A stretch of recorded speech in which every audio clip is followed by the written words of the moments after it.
a man from Baal Shalisha, bringing the man of God 20 loaves of bread made from the barley first fruits and fresh ears of grain in his sack.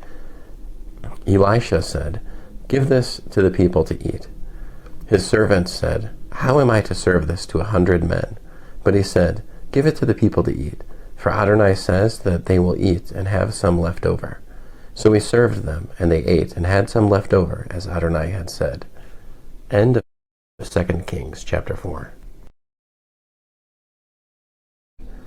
Naaman, commander of the king of Aram's army, was highly respected and esteemed by his master, because through him Adonai had brought victory to Aram.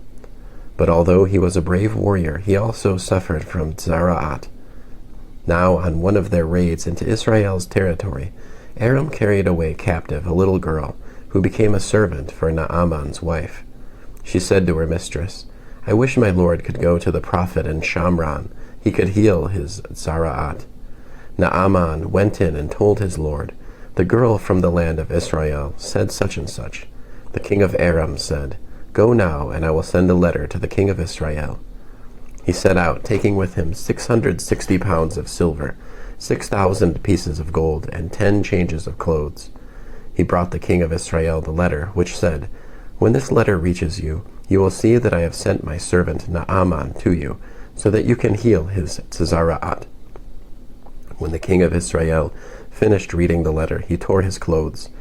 "Am I God, able to kill and make alive?" he asked, "so that he sends me a man to heal of TZARA'AT? You can see that he is only seeking an excuse to quarrel with me." But when Elisha, the man of God, heard that the king of Israel had torn his clothes, he sent a message to the king. "Why did you tear your clothes? Just have him come to me, and he will know that there is a prophet in Israel." So Naaman came with his horses and chariots and stood at the door of Elisha's house. Elisha sent a messenger to him, who said, "Go and bathe in the Yarden 7 times. Your skin will become as it was, and you will be clean." But Naaman became angry and left, saying, "Here now, I thought for certain that he would come out personally, that he would stand, call on the name of Adonai his God, and wave his hand over the diseased place, and thus heal the person with TZARA'AT. Aren't Amana and Parpar, the rivers of Damascus, better than all the water in Israel? Why can't I bathe in them and be clean?" So he turned and went off in a rage. But his servants approached him and said, "My father, if the prophet had asked you to do something really difficult, wouldn't you have done it? So doesn't it make even more sense to do what he says, when it's only, 'Bathe and be clean'?" So he went down and immersed himself 7 times in the Yarden, as the man of God had said to do, and his skin was restored and became like the skin of a child, and he became clean. Then, with his whole retinue, he returned to the man of God, went and stood before him, and said, "Well, I've learned that there is no God in all the earth except in Israel. Therefore, please accept a present from your servant."